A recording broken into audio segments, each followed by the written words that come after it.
Novel कुर्बते जां। आयशा वुजू करके washroom से बाहर निकली ही थी कि एक कीमती नीले रंग की कमीज उसके चेहरे पर आ गिरी। ओ खुदाया! आयशा ने बुरा सा मुंह बनाया। कमीज हटाकर जब उसने सामने देखा तो एक इंतहाई मगरूर और खूबसूरत शख्स उसके सामने खड़ा था। कौन हो तुम? मेरे कमरे में क्या कर रही हो? फहाद ने अपनी आंखों में गुस्सा लिए तेज लहजे में पूछा। आयशा ने अपनी कमर दीवार से लगाई और एक तेज नजर उस पर डाली। आप कौन हैं और मेरे कमरे में ऐसे बरसते हुए क्यों आए हैं? आपको अंदर आने की तमीज नहीं? आयशा ने बराबर के लहजे में सवाल वापस उछाला। फहाद का माथा तन गया। वो इस तवक्को में नहीं था कि कोई उसे पलटकर जवाब देगा। तुम शायद नई मुलाजिमा हो, इसीलिए इतनी जबान चला रही हो, उसने तनफ्फुर से कहा और नीचे पड़ी कमीज की तरफ इशारा किया। ये मेरी पसंदीदा कमीज है और तुम्हारी इस बदसलीकेगी की वजह से गंदी हो गई है। जाओ और इसे धोकर लाओ, फौरी तौर पर। आयशा के होठों पर एक तंजिया मुस्कुराहट आई। मुलाजिमा? मैं? उसने गर्दन थोड़ी ऊंची की। आप गलती कर रहे हैं फहाद साहब, और ये भी गलती कर रहे हैं कि मुझे कोई बेवकूफ़ लड़की समझ रहे हैं। मैं आपकी कोई नौकरानी नहीं हूं। और रही बात कमीज की, तो ये लें। आयशा ने झुककर कमीज उठाई और पूरी कुव्वत से फहाद के चेहरे पर मार दी। फहाद हैरत और शदीद गुस्से के आलम में जम गया। ये क्या हो रहा था? उसने पहली बार किसी लड़की की तरफ से ऐसी जुर्रत देखी थी। तुम्हारी ये जुर्रत? फहाद ने गुस्से से दांत पीसे। तुम्हें पता है कि मैं कौन हूं? आयशा ने हाथ बांध लिए। मुझे बस ये पता है कि आप एक बदतमीज और मगरूर इंसान हैं। और रही बात कमीज की, अगर ये गंदी है तो इसे खुद धो लें। मैं सिर्फ अपनी चीजें धोया करती हूं। फहाद ने गुस्से में आगे बढ़कर आयशा को रास्ते से हटाना चाहा। तुम्हें अभी पता चलेगा कि मैं कौन हूं। दोनों का टकराव हुआ। फहाद ने गुस्से में उसे पीछे धकेला, लेकिन आयशा का तवाजुन बिगड़ा और वो गिरने लगी। फहाद ने बेइख्तियार उसे गिरने से बचाने के लिए अपनी तरफ खींचा। वो दोनों शदीद कुर्बत के आलम में एक दूसरे के सामने खड़े थे। फहाद का गुस्सा इस कुर्बत की वजह से एक पल के लिए ठंडा पड़ गया। और धमाका! दरवाजा खुला और फोटोग्राफर फ्लैश चमकाते अंदर दाखिल हुआ। Click click click. वो दोनों फौरन एक दूसरे से दूर हटे। आयशा शर्म और गुस्से से लाल हो चुकी थी। उसने जल्दी से अपने कपड़े और दुपट्टा संभाला। फहाद ने गुस्से से फोटोग्राफर को बाहर जाने का इशारा किया। सर, बहुत खूबसूरत, आप और भाभी जान। इवेंट मैनेजर की आवाज आई। भाभी जान? फहाद का दिमाग धमाका कर गया। उसने हैरत से आयशा को देखा, जिसके चेहरे पर अब गुस्से और खौफ का एक अजीब मिलाप था। तुम आयशा हो, मेरे चचा की बेटी? फहाद ने हकलाकर पूछा। आयशा की आंखों में शदीद हिकारत थी। हाँ, मैं वही बदकिस्मत लड़की हूं जिसका आपसे मंगनी का फैसला हुआ था। मंगनी? फहाद ने अपनी पेशानी पर हाथ फेरा। लेकिन मैंने तो अभी तक हाँ नहीं की थी। इससे पहले कि आयशा जवाब देती, बाहर से हलचल की आवाजें आईं। फहाद की अम्मी, मिसेस खान और आयशा के चचा जान, मिस्टर मलिक, दोनों कमरे में दाखिल हुए। अरे वाह, क्या सीन है! माशाअल्लाह, क्या तुम्हारी पहली मुलाकात है बच्चों? फहाद की अम्मी ने खुशी से कहा। और वो तस्वीरें? मैंने फोटोग्राफर को फौरन भेज दिया था। तुम दोनों रोमांस करते हुए पकड़े गए। उन्होंने शर्मिंदा होते हुए आयशा को प्यार से गले लगा लिया। फहाद गुस्से से चिल्लाता रहा। अम्मी, ये रोमांस नहीं था, ये एक हादिसा था। आयशा के चचा ने फहाद के कंधे पर हाथ रखा। कोई बात नहीं बेटा, अब हादिसा हो या रोमांस, दोनों की बुनियाद तो पड़ गई है। देखो, आयशा के चेहरे पर कैसी खुशी है। आयशा ने अपने चचा को घूर कर देखा, मगर बात काटी नहीं।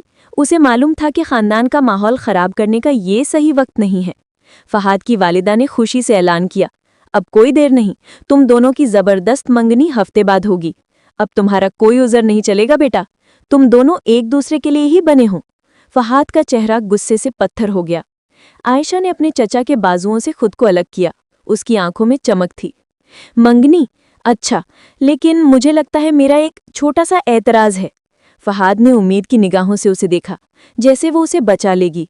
आयशा ने फहाद की तरफ देखा, जिसने अभी भी अपनी गंदी कमीज हाथ में पकड़ी हुई थी। मुझे वो शख्स बिल्कुल पसंद नहीं जिसने मुझे मुलाजिमा समझा। आप लोग खुशी से मंगनी की तारीख निकालें, लेकिन मैं इस मगरूर और बदतमीज इंसान से शादी हरगिज नहीं करूंगी। इस बार उसका लहजा मजबूत और फैसलाकुन था। उसने फहाद को एक उफ से भरी नजर डाली, जैसे वो कह रही हो, अब आया मजा, और तेजी से अपने चचा के साथ वहां से निकल गई। फहाद कमरे में गुस्से और हक्का बक्की के मिले जुले एहसास के साथ खड़ा रह गया।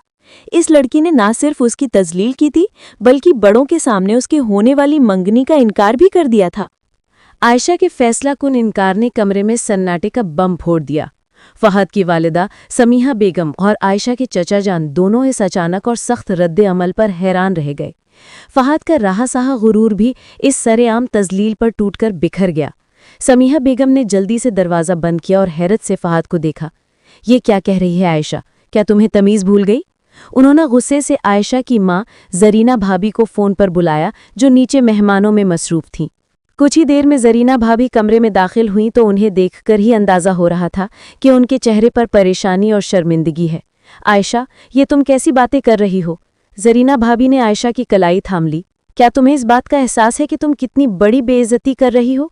आयशा ने अपनी कलाई छुड़ाई और ठंडे लहजे में जवाब दिया, ये बेइज्जती नहीं है अम्मी, ये इंसाफ है।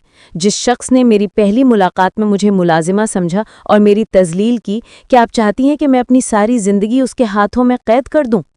फहद ने इस इल्ज़ाम को सुनकर गुस्से से दांत पीसे। मैंने माफ़ी मांग ली थी आयशा, तुम बात का बतंगड़ बना रही हो। माफ़ी? आयशा ने तंज किया। आपकी माफ़ी आपकी अना की मर्जी से थी, नदामत से नहीं। और मैंने आपका बतंगड़ नहीं बनाया, आपने खुद अपने मगरूर रवैये से ये सूरत हाल पैदा की है। जरीना भाभी और समीहा बेगम ने एक दूसरे को इशारा किया। खानदानी वक़ार दांव पर लगा था। खानदान की सबसे बड़ी शादी, जिसे दोनों तरफ के खानदान चाहते थे, एक छोटी सी गलतफहमी की वजह से टूट नहीं सकती थी। समीहा बेगम ने खुशामदाना अंदाज अपनाया। देखो आयशा बेटा, तुम तो हमारी बहू हो। फहद थोड़ा गुस्से वाला है मगर दिल का बहुत साफ है। एक गलती को माफ़ कर दो। फिर उन्होंने सख्ती से फहद को घूरा। और तुम फहद, अगर तुमने एक भी लफ्ज़ आयशा के खिलाफ बोला तो याद रखना। लेकिन अम्मी मैं... फहद की बात काट दी गई। तुम्हारा कोई लेके नहीं चलेगा, आयशा के चचा ने फैसला कुन लहजे में कहा। खानदान में ये रस्म है कि एक बार जो फैसला हो जाए उससे पीछे नहीं हटा जाता। तुम्हारी मंगनी अगले हफ्ते होगी और ये आखिरी फैसला है। इसके बाद उन्होंने दोनों माओं को मुखातिब किया। सुनो, इस सारे तनाव को ख़त्म करने का एक ही हल है। तुम दोनों आज से लेकर मंगनी तक एक दूसरे को जानो। फहद, तुम आयशा को अपने कारोबार और अपने काम के बारे में बताओ, और आयशा तुम फहद की जिम्मेदारी लो। तुम दोनों को कम से कम दिन में 2 घंटे एक दूसरे के साथ अकेला वक्त गुजारना होगा। ये फरमान फहद और आयशा दोनों के लिए किसी बम से कम ना था। ये नामुमकिन है, फहद ने एतराज़ किया। हाँ, बिल्कुल नामुमकिन। आयशा ने भी फौरन फहद की हिमायत में आवाज़ बुलंद कर दी। बड़ी अजीब बात है, जरीना भाभी ने कहा। तुम दोनों सिर्फ एक बात पर मुत्तफिक होते हो और वो है इनकार, मगर इस फैसले पर तुम दोनों को अमल करना पड़ेगा। ये एक किस्म की सज़ा है और एक किस्म की आजमाइश भी। ये हुक्म सुनाकर सब बड़े कमरे से बाहर निकल गए। अब कमरे में सिर्फ फहद और आयशा बाकी थे। फहद ने आयशा को गौर से देखा। उसकी आंखों में नफरत और तंज था। तुम्हारे पास कितनी जबान है आयशा, तुमने बड़ों के सामने मेरी क्या शबीह बना दी है। आयशा ने एक गहरी सांस ली। और आपने मेरी क्या शबीह बनाई थी फहद साहब? मुलाजिमा? मैं अपने बारे में झूठ नहीं सुन सकती, और आपकी शबीह बनाने में मुझे कोई दुश्मनी नहीं थी। ये आपकी हकीकत है। फहद ने अपने बालों में हाथ फेरना लगा। ठीक है, तुमने जंग शुरू कर दी है तो याद रखना, मैं आसान शिकार नहीं हूं। मैंने भी ये वक्त तुम्हारे साथ ज़ाया नहीं करना। वक्त ज़ाया करने वाली बात तो आपने सही कही, आयशा ने अपनी चालाक हंसी को रोका। तो अब हमें रोज़ाना 2 घंटे ज़बरदस्ती का वक्त गुजारना है। आप बताएं क्या इरादा है? मेरे पास तो बहुत दिलचस्प मशगलें हैं। फहद ने उसकी तरफ झुककर कहा, तुम्हारा मशगला सिर्फ बातें बनाना और लड़ना है। सुनो, मैं तुम्हें कोई तफरीही दौरा नहीं करा सकता। चूंकि हमारे बड़ों ने ये अजाब हम पर डाला है तो उसे सिर्फ बर्दाश्त करो। हम 2 घंटे खामोशी से एक दूसरे के सामने बैठकर अपना अपना काम करेंगे। आयशा ने अपनी एक भूं ऊपर उठाई। खामोशी से? आपको लगता है कि आपका ये बदतमीज रवैया मेरी खामोशी को तहम्मुल कर सकता है? भूल जाएं। फहद ने अपने हाथ में पकड़ी हुई कमीज, जो अब भी गंदी थी, आयशा की तरफ बढ़ाई। ठीक है, अगर तुम्हें खामोशी पसंद नहीं तो चलो काम करते हैं। ये मेरी कमीज है, ये इस 2 घंटे का आगाज है। जाओ और इसे धोकर लाओ। आयशा की आंखें आग भर गईं।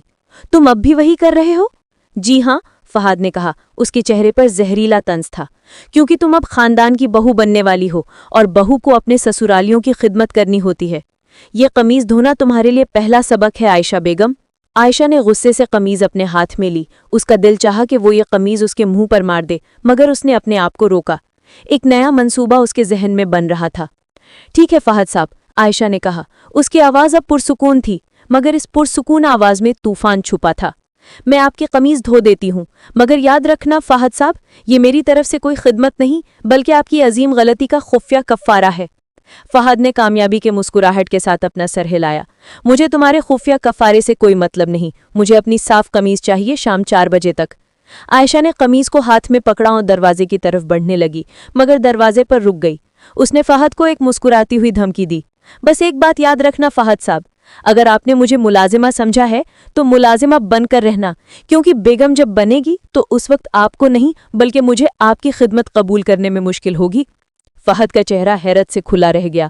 یہ لڑکی اسے مسلسل ایک نئی چال سے مات دے رہی تھی، مگر اس نے خود کو یقین دلایا کہ وہ یہ جنگ جیت کر رہے گا۔ وہ ایک بڑے تاجر کا بیٹا تھا اور وہ کسی ضدی لڑکی سے ہار نہیں مان سکتا تھا۔ فہد کو یہ احساس نہیں ہوا کہ اس زبردستی کی قمیض دھلوانے کی ضد نے عائشہ کے دل میں ایک ایسا ارادہ پیدا کر دیا تھا جو ان کی آنے والی منگنی اور مستقبل کو غیر معمولی بنا سکتا تھا۔ عائشہ نے قمیض کو پکڑا اور کمرے سے یوں باہر نکلی جیسے کوئی فاتح کسی قیمتی مالی غنیمت کو لے کر جا رہا ہو۔ اس کے قدموں میں تکلیف سے زیادہ انتقام کا ارادہ تھا۔ فہد نے اس وقت خود کو تو کامیاب سمجھا تھا، مگر وہ یہ نہیں جانتا تھا کہ اس نے ایک ایسی لڑکی کو چھیڑا ہے جو معمولی کام بھی غیر معمولی انداز میں کیا کرتی تھی۔ عائشہ سیدھی لانڈری روم میں گئی۔ اس نے قمیض کو دیکھا، ڈیزائنر برانڈ کی، صاف ستھری، جسے فہد نے غصے میں پھینکا تھا اور جس پر بہت معمولی سا پانی کا چھیٹا پڑا تھا۔ کیا فضول مغرور آدمی ہے، اس نے سوچا۔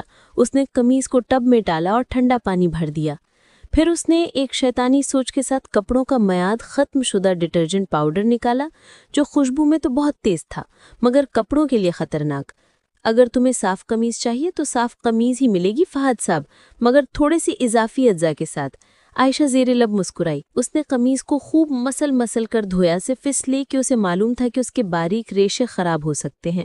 جب اس نے قمیض کو نچوڑ کر لٹکائے تو قمیض سے عجیب و غریب خوشبو آ رہی تھی جو کسی کمرے کو جلا دینے والے ایئر فریشنر سے کم نہ تھی۔ شام کے 4 بجے فہد اپنے کمرے میں ای میلز چیک کر رہا تھا۔ وہ سوچ رہا تھا کہ اب عائشہ آئے گی اور ایک بار پھر اس کے سامنے روئے گی یا منتیں کرے گی اور وہ ایک نرم دل بادشاہ کی طرح اسے معاف کر دے گا۔ دروازہ ہلکا سا کھلا اور عائشہ اندر داخل ہوئی۔ اس کے چہرے کا پرسکون مسکراہٹ تھی جو فہد کو مزید تکلیف دے رہی تھی۔ اس نے ایک صاف ستھری استری شدہ قمیض فہد کے سامنے میز پر رکھ دی۔ لیجیے فہد صاحب، آپ کی قمیض وقت پر، عائشہ نے نرمی سے کہا۔ فہد نے حیرت سے قمیض کو دیکھا۔ وہ واقعی صاف تھی اور بہترین استری شدہ تھی۔ واہ، یہ تو اچھی ملازمہ بن سکتی ہے، اس نے دل میں سوچا۔ ویل ڈن عائشہ، تم اتنی بدتمیز ہونے کے باوجود کام کی ذمہ داری اٹھانا جانتی ہو، فہد نے تکبرانہ انداز میں کہا۔ جی، میں کام کی ذمہ داری جانتی ہوں، اب آپ اسے پہن کر دیکھیں، عائشہ نے شرافت سے کہا۔ فہد نے کامیابی کا احساس کیا۔ اس نے قمیض اٹھائی اور واش روم میں چلا گیا۔ عائشہ وہیں کھڑی رہی۔ اس کے ہونٹوں پر معمولی سی شیطانیت تھی جو فہد دیکھ نہیں پایا تھا۔ جیسے ہی فہد نے قمیض پہنی اور اپنے جسم پر بٹن لگائے، ایک عجیب سی خوشبو نے اس کے حواس پر حملہ کر دیا۔ یہ خوشبو گلاب اور کسی تیز جڑی بوٹی کا مکسچر تھی جو اس کے سر میں چڑھنے لگی۔ فہد فوراً واش روم سے باہر نکلا۔ اس کا چہرہ غصے سے سرخ تھا۔ یہ کیا ہے عائشہ؟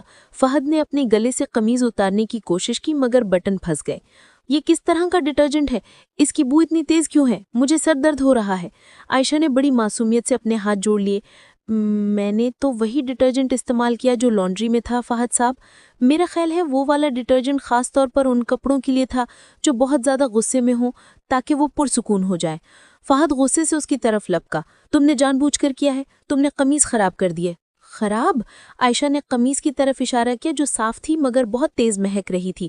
دیکھیں، قمیض صاف ہے اور استری شدہ ہے۔ آپ نے یہی تو کہا تھا نا؟ آپ نے یہ تو نہیں کہا تھا کہ اس کی خوشبو کیسی ہونی چاہیے؟ فہد نے بے بسی سے اپنے سر کو جھنجھوڑا۔ وہ اسے ڈانٹ بھی نہیں سکتا تھا کیونکہ ظاہری طور پر عائشہ نے اپنا کام مکمل کر دیا تھا۔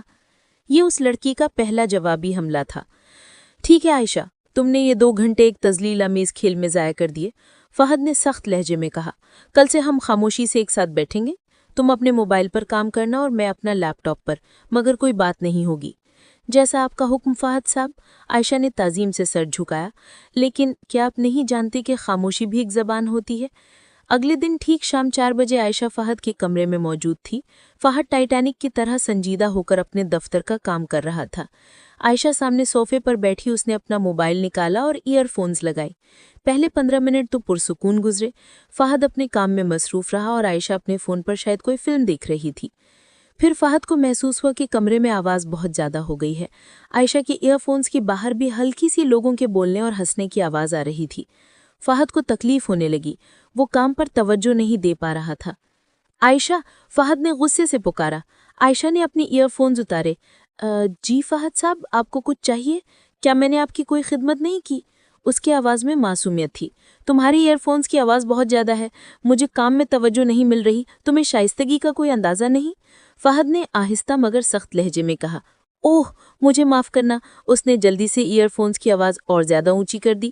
ایک دم سے کمرے میں جیمز بانڈ فلم کے ایکشن سین کی گونج سنائی دی۔ فہد نے اپنے سر کو جھٹکا۔ عائشہ، میں نے کہا آواز کم کرو۔ کم؟ عائشہ نے اپنی ایئر فونز اتار کر معصومیت سے اس کی طرف بڑھائے۔ مجھے تو آواز کم کرنا نہیں آتی، کیا آپ میری مدد کر سکتے ہیں؟ فہد کو شدید غصہ آیا مگر اس نے اپنے غرور کو نیچے رکھا۔ وہ لپک کر عائشہ کے پاس آیا اور اس کے ہاتھ سے فون لیا۔ جیسے ہی اس نے فون کو چھوا، فہد کو ایک زور کا جھٹکا لگا۔ آہ! فہد نے فون پھینک دیا، اپنا ہاتھ جھٹکتے ہوئے پیچھے ہٹا۔ اس کی آنکھوں میں حیرت اور غصہ تھا۔ عائشہ نے جلدی سے فون اٹھایا اور چارجر نکال دیا۔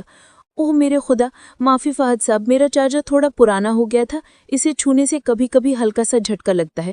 کہ آپ کو بہت تکلیف ہوئی؟ اس کے چہرے پر دکھاوے کی پریشانی تھی۔ فہد جانتا تھا کہ یہ سب کچھ جان بوجھ کر کیا گیا تھا، یہ سب اس کی ذاتی انتقامی کارروائیاں تھیں۔ فہد نے اپنی ناک سے ایک لمبی سانس لی۔ تمہیں کیا لگتا ہے کہ تم مجھے ان حرکتوں سے ڈرا سکتی ہو عائشہ؟ فہد کا لہجہ اب انتہائی خطرناک ہو چکا تھا۔ میں نے تمہاری چالاکیوں کا مقابلہ کیا ہے، اب میں اپنا کام چھوڑتا ہوں اور اب ان 2 گھنٹے میں صرف ہماری بات ہوگی۔ عائشہ نے جیت کی مسکراہٹ کو چھپایا۔ تو ٹھیک ہے، تو پوچھیں فہد صاحب، آپ میرے بارے میں کیا جاننا چاہتے ہیں؟ فہد نے پہلی بار اس کے چہرے کو غور سے دیکھا۔ وہ تھی تو بہت خوبصورت، مگر اس کی معصوم صورت کے پیچھے ایک شیطانی عقل چھپی ہوئی تھی۔ میں یہ جاننا چاہتا ہوں، فہد نے صوفے پر اس کے قریب بیٹھتے ہوئے کہا۔ اس کی نگاہیں عائشہ کی آنکھوں میں گڑی تھیں۔ تمہیں غصہ کس بات پر آیا؟ صرف قمیض پر یا اس بات پر کہ میں نے تمہیں ملازمہ کہا؟ عائشہ کا دل ایک لمحے کے لیے زور سے دھڑکا۔ اس نے پہلی بار فہد کی آنکھوں میں ذاتی دلچسپی کا ایک چھوٹا سا شعلہ دیکھا تھا۔ مجھے غصہ اس بات پر آیا فہد صاحب کہ میں آپ کی ہونے والی بیوی تھی اور آپ نے مجھے کمتر سمجھا، اور مجھے کسی سے کمتر سمجھا جانا بالکل پسند نہیں۔ عائشہ نے وہی برابری کا اعلان دوبارہ کیا۔ فہد نے آہستہ سے مسکرائے، یہ مسکراہٹ طنز کے بجائے حقیقی لگ رہی تھی۔ تو اب یہ لڑائی برابری کی بنیاد پر ہے؟ جی ہاں، عائشہ نے جواب دیا۔ فہد نے اپنے چہرے پر سنجیدگی لائی۔ تو ٹھیک ہے، اب ہم برابری پر لڑیں گے، اور اس لڑائی میں صرف ایک چیز ہوگی، فتح، اور مجھے ہارنا بالکل پسند نہیں۔ فہد نے اپنا ایک ہاتھ آگے بڑھایا۔ میرا نام فہد ہے اور میں تم سے منگنی نہیں کرنا چاہتا۔ عائشہ نے حیرت سے اسے دیکھا۔ اس کے لہجے میں اب کوئی تکبر نہیں تھا، صرف سچائی تھی۔ عائشہ نے جھک کر فہد کے ہاتھ میں اپنا ہاتھ دیا۔ میرا نام عائشہ ہے اور میں بھی تم سے شادی نہیں کرنا چاہتی۔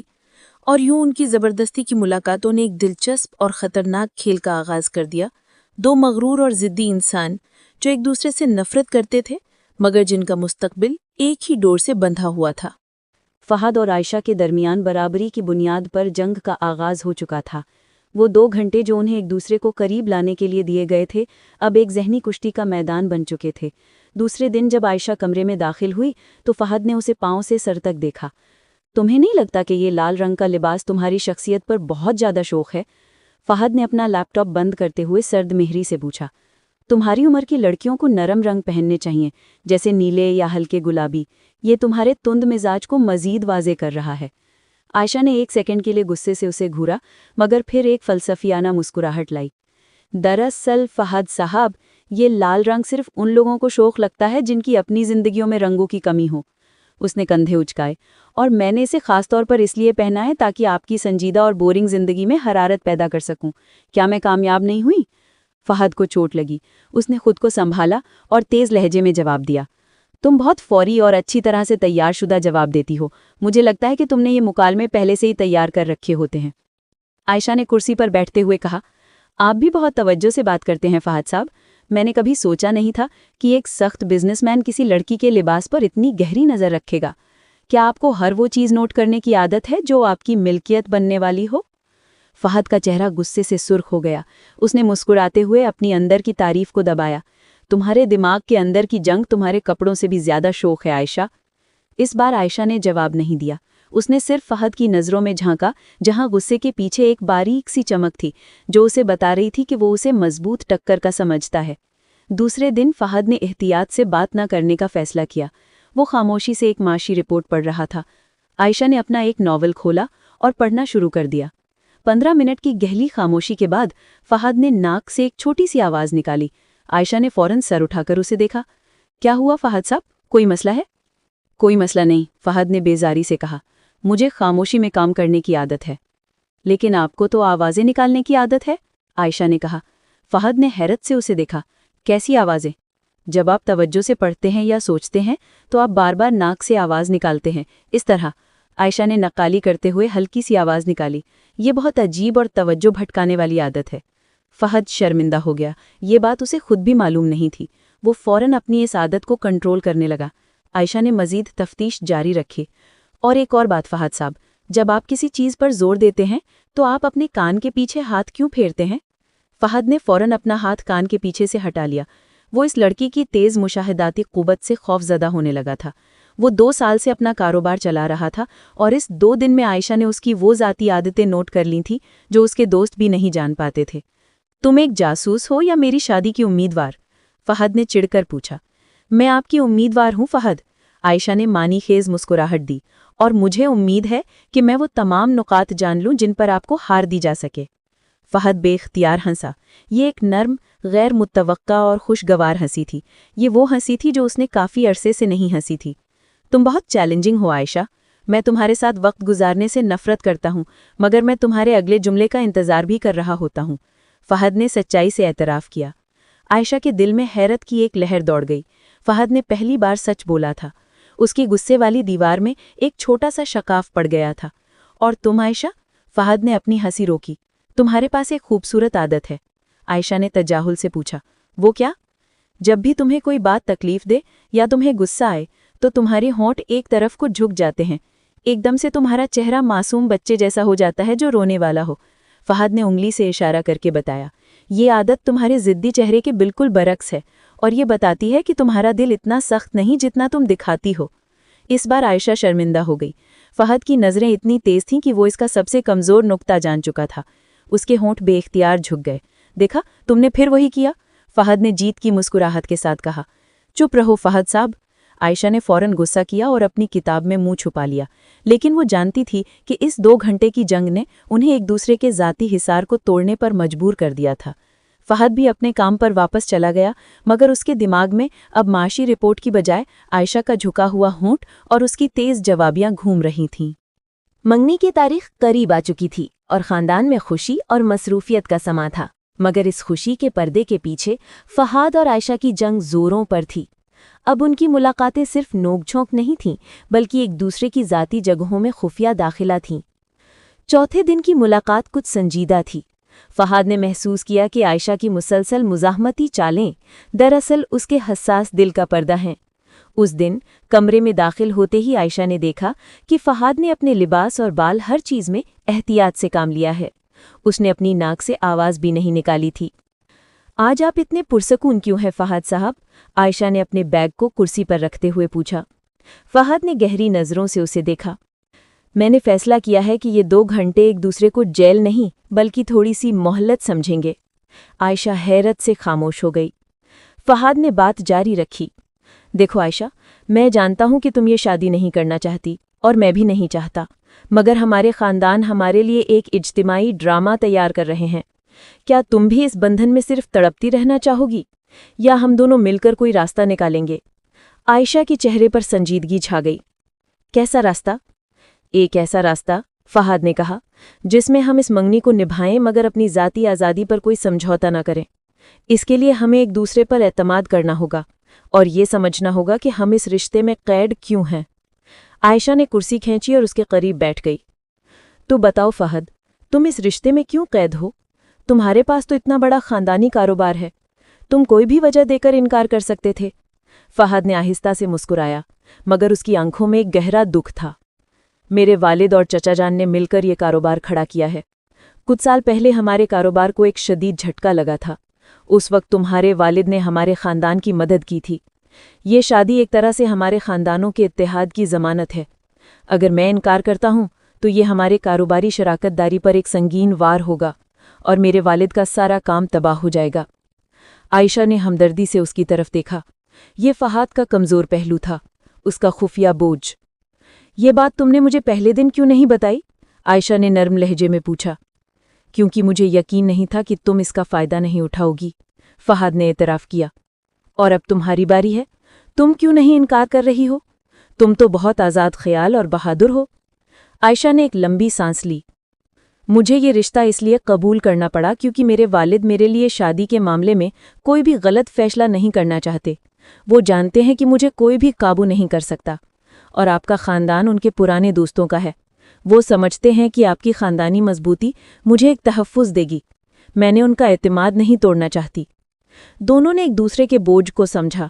ان کی نفرت ایک پل کے لیے ہمدردی اور اجنبی تعلق میں بدل گئی۔ اس سچائی کے بعد ان کی ملاقاتیں مزاحیہ کھیل بن گئیں۔ وہ دونوں مل کر خاندان کے سامنے بہترین رومانوی جوڑے کا ڈرامہ کرنے لگے۔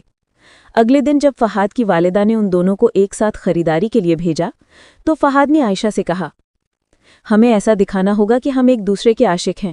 جب تم کچھ کہو گی تو میں تمہاری بات پر آہستہ سے حیرت کا اظہار کروں گا، جیسے مجھے تم سے بہت پیار ہے اور تمہاری بے وقوفی کو بھی پسند کرتا ہوں۔ عائشہ نے فوراً اس کی نقالی کی۔ ٹھیک ہے پیارے۔ وہ خریداری مرکز میں گھسے۔ فہد کی امی نے انہیں ایک فوٹو بھیجی تھی جس میں ان دونوں کو ایک دوسرے کے ہاتھ میں ہاتھ ڈال کر چلنا تھا۔ عائشہ نے غصے سے فہد کی طرف دیکھا۔ میں تمہارا ہاتھ نہیں پکڑوں گی۔ فہد نے اپنی آنکھوں میں پیار بھر کر زور سے مسکرایا۔ دیکھو عائشہ، اگر تمہیں یہ رشتہ ختم کروانا ہے تو ہمیں اعتماد کا ڈرامہ کرنا ہوگا۔ ہاتھ پکڑو۔ عائشہ نے نہ چاہتے ہوئے بھی فہد کا ہاتھ پکڑا۔ فہد کا ہاتھ گرم اور مضبوط تھا۔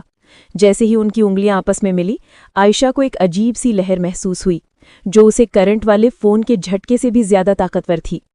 وہ خریداری کے دوران مسلسل جھوٹے رومانس کی باتیں کرتے رہے۔ او فہد، میرا دل چاہ رہا ہے کہ ہم ایک بڑا سا جھولا خریدیں اور اسے تمہاری دفتر میں لگوائیں تاکہ تم کام کرتے ہوئے آرام کر سکو، عائشہ نے بہت پیار سے کہا اور ایک جھولے والے اسٹور کی طرف اشارہ کیا۔ فہد نے اپنے لبوں کو عائشہ کے کان کے قریب لایا۔ تمہارا دماغ خراب ہو گیا ہے عائشہ؟ میرے دفتر میں جھولا؟ میرا میز کون سا تمہارا کھلونا ہے؟ اس نے زور سے کہا، مگر اس کے لبوں کا نرم لمس عائشہ کی گردن پر پڑا اور اسے لگا جیسے بجلی دوڑ گئی ہو۔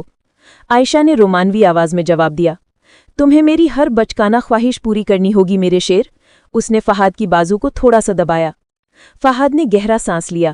وہ محسوس کر رہا تھا کہ ڈرامہ بازی کے باوجود عائشہ کا نزدیک ہونا اس کے دل میں نرم گرم احساسات پیدا کر رہا تھا۔ وہ اس کی شوخ اور شریر باتوں کو سن کر ہنسنا چاہتا تھا، نہ کہ غصہ کرنا۔ ایک جگہ عائشہ اچانک لڑکھڑائی اور فہد کے سینے سے لگ گئی۔ فہد نے اسے بے اختیار اپنی باہوں میں تھام لیا۔ یہ لمحہ ڈرامہ نہیں تھا، یہ فطری تھا۔ عائشہ نے اپنا سر اٹھا کر فہد کی آنکھوں میں دیکھا۔ ان کی آنکھوں میں اب غصہ یا نفرت نہیں تھی، بلکہ ایک پہچان اور بیان نہ کیا جانے والا احساس تھا۔ تم ٹھیک ہو؟ فہد نے فکر مندی سے پوچھا۔ ہاں، میں ٹھیک ہوں۔ مجھے لگتا ہے مجھے تمہاری عادت ہو گئی ہے۔ یہ سن کر فہد نے اسے چھوڑ دیا۔ عائشہ کا یہ معصوم اعتراف ان کے درمیان رومانوی کشش کی واضح گواہی تھی۔ ان کی نفرت ختم ہو چکی تھی اور محبت کا راستہ اب صاف تھا۔ منگنی کا دن آن پہنچا تھا۔ شاندار سجاوٹ، مہمانوں کا ہجوم اور دونوں خاندانوں کے چہرے پر بڑی مسکراہٹیں تھیں۔ عائشہ اور فہد، جو اب ایک دوسرے کے ذاتی رازوں اور چھوٹی چھوٹی عادتوں سے بخوبی واقف تھے، اب خاندان کے سامنے بہترین اور محبت کرنے والے جوڑے کا روپ دھارے ہوئے تھے۔ لیکن دونوں کے دل میں ایک ہی خوف تھا۔ کیا یہ سب صرف خاندانوں کے اتحاد اور کاروبار کی خاطر ہے، یا وہ واقعی محبت کی اس سرحد کو پار کر چکے ہیں؟ منگنی کی رسم شروع ہونے سے صرف 1 گھنٹہ پہلے فہد عائشہ سے ملنے اس کے کمرے میں آیا۔ عائشہ ایک خوبصورت سرخ رنگ کے لباس میں ملبوس تھی جو اس کے تند مزاج کو نہیں بلکہ اس کی خوبصورتی کو 4 چاند لگا رہا تھا۔ فہد نے دروازہ بند کیا اور اس کی طرف دیکھا۔ وہ بھی ایک شاندار سوٹ میں تھا، مگر اس کی آنکھوں میں بے چینی تھی۔ تم بہت خوبصورت لگ رہی ہو عائشہ، فہد نے یہ بات خلوص سے کہی۔ اس کے لہجے میں اب کوئی تکبر نہیں تھا، صرف سچائی تھی۔ شکریہ فہد، اور تم بھی بالکل ویسے ہی لگ رہے ہو جیسے کوئی ہیرو جو کسی اجتماعی ڈرامہ کا اہم کردار ادا کرنے جا رہا ہو، عائشہ نے مسکراتے ہوئے تانا دیا۔ فہد نے ایک گہری سانس لی۔ میں ڈرامے سے تھک چکا ہوں عائشہ، میں اس بندھن سے بھی خوفزدہ ہوں۔ کیوں؟ عائشہ نے پوچھا۔ ہمارے خاندان خوش ہے، हमारा कारोबार महफूज है, तुम्हें किस बात का डर है? मुझे डर है कि अगर ये सब सिर्फ मजबूरी थी तो क्या हम सारी उम्र सिर्फ इस मजबूरी को निभाएंगे? फहद ने उसकी तरफ कदम बढ़ाया। मैंने तुम्हारे साथ लड़ने और तुम्हारी शौक और शरीर बातों के इंतजार में रहना सीख लिया है। मैंने ये भी सीख लिया है कि जब तुम्हें गुस्सा आता है तो तुम्हारे होंठ एक तरफ को क्यों झुक जाते हैं। उसने अपना हाथ आगे बढ़ाया और आयशा के गाल को नरमी से छुआ। ये मजबूरी नहीं हो सकती आयशा। क्या तुम भी ये महसूस नहीं करती कि इन झूठे रोमांस और सच्ची लड़ाइयों के दरमियान हम वाकई एक दूसरे के लिए अहम हो गए हैं? आयशा की आंखों में आंसू आ गए। मैं भी खौफजदा हूँ फहद। मैंने तुम्हारी कमजोरी जान ली है और तुम्हारी हिफाजती फितरत भी देख ली है जो तुम मेरे लिए महसूस करते हो। मैंने तुम्हें मगरूर समझा था, मगर तुम तो सिर्फ एक जिम्मेदार बेटा निकले। दोनों का एतराफ मुकम्मल हो चुका था। अब उनके दरमियान कोई दीवार नहीं थी, सिर्फ नागुफ्ता बहम एहसासात थे। आयशा ने रोते हुए भी एक शरारती मुस्कुराहट लाई। लेकिन क्या तुम अब भी समझते हो कि ये सब कुछ सिर्फ इसलिए है कि मैं तुम्हें बदसलूकी का जवाब दूं? शायद, फहद मुस्कुराया। शायद इसलिए कि मैंने तुम्हें मुलाजिमा कहा था और तुम्हारे अंदर की शेरनी को चैलेंज कर दिया था। हाँ, आयशा ने हंसकर फहद की बाजू पर हल्का सा मुक्का मारा। तो मेरा हुक्म है फहद साहब कि तुमने अब से मुझे सिर्फ प्यार करना है। क्या तुम इस हुक्म की तामील करोगे? मैंने तुम्हारे तमाम हुक्म कबूल किए हैं आयशा, सिर्फ एक को छोड़कर। फहद ने उसकी कमर पर हाथ रखा और उसे आहिस्ता से अपनी तरफ खींचा। तुमने कहा था कि तुम मुझसे शादी नहीं करोगी। आयशा ने फहद की आंखों में देखा। और मैं अब भी इस बात पर कायम हूं, मगर अब इसकी एक नई वजह है। वो क्या? आयशा ने अपने लबों को फहद के लबों के करीब किया। मैं तुमसे शादी नहीं करना चाहती फहद, मैं तुमसे प्यार करना चाहती हूँ। ये एक बेहतर बंधन है। फहद की आंखों में चमक आ गई। उसने आयशा को मजबूती से अपनी बाहों में लिया और उसे प्यार से दबाया। ये उनका पहला सच्चा पुरजोश बोसा था जो तमाम शिकायतों, गुस्से और मजबूरियों को धो गया। दरवाजे पर दस्तक हुई। फहद की अम्मी अंदर दाखिल हुईं और दोनों को कुर्बत में देखकर खुशी से बोल उठीं। माशा अल्लाह, मैं जानती थी कि तुम्हारी नोकझोंक सिर्फ एक दूसरे को जानने का बहाना है। चलो बेटा, तुम्हारे अंगूठी डालने का वक्त हो गया है। मंगनी की रस्म बगैर किसी रुकावट के मुकम्मल हो गई। जब फहद ने आयशा की उंगली में हीरे की अंगूठी पहनाई तो दोनों ने एक दूसरे की आंखों में देखा। ये अब कारोबार का इत्तेहाद नहीं था, ये उन दो जिद्दी दिलों का इत्तेहाद था जो गलतफहमी और नफरत के रास्ते से होते हुए गहरी मोहब्बत तक पहुंच चुके थे। मेहमानों के सामने फहद ने आयशा का हाथ थामा और एक शोक और शरीर लहजे में कहा, मैंने तुम्हारी गंदी कमीज आज तक नहीं पहनी आयशा बेगम। और आयशा ने भी प्यार भरी निगाहों से उसे देखा। और मुझे अब भी यकीन है कि वो कमीज मेरे बगैर तुम्हारे किसी काम की नहीं। दोबारा सबकी मौजूदगी में फहद ने आयशा की पेशानी पर झुककर एक हल्का बोसा दिया।